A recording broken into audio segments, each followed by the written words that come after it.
m'appelle Elaïs, j'ai 24 ans et je fais des études de psychomotricité.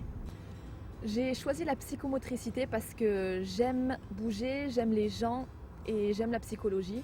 Et la psychomotricité, c'est pallier à des symptômes corporels en jouant avec ce lien entre psyché et corps. Je suis persuadée que pour être bien dans sa peau, il faut être bien dans son corps et vice-versa. J'ai grandi dans une famille qui aimait Dieu, une famille chrétienne.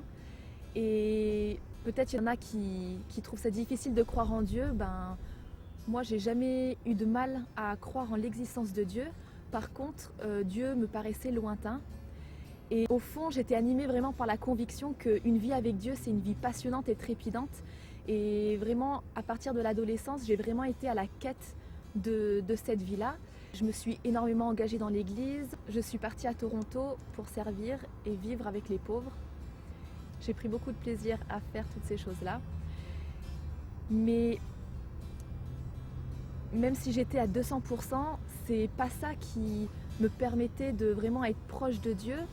Et je continue à sentir Dieu comme un Dieu lointain.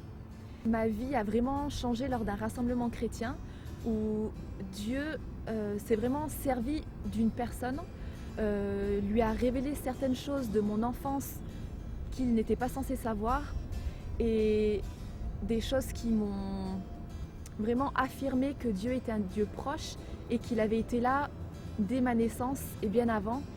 Ça m'a vraiment touchée d'avoir cette révélation concrète de Dieu et de son amour pour moi spécifiquement. Et j'ai vraiment aussi compris une notion magnifique, c'est cette notion de grâce.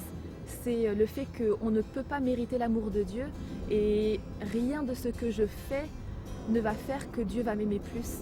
Et ça a vraiment été un poids qui s'est enlevé de mes épaules.